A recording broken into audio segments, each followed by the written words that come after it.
जत तालुक्यातील दरीबडशी येथील विवाहितेचा संशयास्पद मृत्यू. संबंधित नातेवाईकांचा घातपाताचा आरोप. पोलिसांनी सखोल चौकशी करण्याची मागणी. जत तालुक्यातील दरीबडची गावात एक धक्कादायक घटना घडलेली असून पूजा भैरप्पा मोरडी वय 21 या विवाहितेचा घरामध्ये 80% भाजल्याने मृत्यू झाला आहे. या घटनेबाबत नातेवाईकांनी घातपाताचा संशय व्यक्त केला असून जत पोलिसांनी तपास सुरू केला आहे. सदरची घटना काल दुपारी 1 वाजण्याच्या सुमारास घडल्याची माहिती समोर आलेली आहे. आगीमध्ये भाजलेल्या अवस्थेत पूजाला जत ग्रामीण रुग्णालयात उपचारासाठी आणण्यात आले होते. मात्र जत शहरातून रुग्णालयाकडे येत असताना तिचा मृत्यू झाल्याची माहिती समजून येते. रुग्णालयात दाखल करताच डॉक्टरांनी तिला मृत घोषित केले. घटनेनंतर शवविच्छेदनासाठी जबाबदार अधिकारी व पोलीस विभागाकडून प्रक्रिया सुरू झाली होती. मात्र मुलीच्या माहेरीकडील नातेवाईकांनी शवविच्छेदनाला विरोध करीत ही आत्महत्या नसून घातपात आहे असा आरोप नोंदवला होता.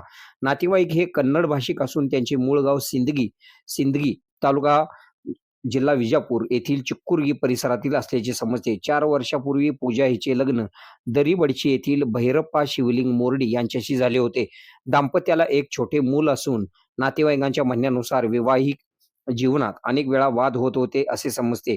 मुलीला वारंवार माहेरी पाठवले जात होते. त्यामुळे घटनेमागे संशयास्पद परिस्थिती असल्याची शक्यता वर्तविण्यात आली आहे.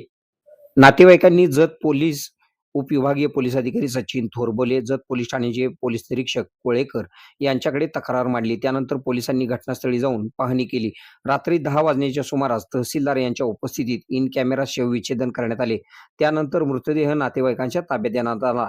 पुढील तपास जत पोलीस करीत आहेत. आपल्या भागातील बातम्या पाहण्यासाठी आमचे न्यूज चॅनल सबस्क्राईब करा व लाईक करा. मुख्य संपादक कुणाल कोठावळे, के के मराठी न्यूज नेटवर्क.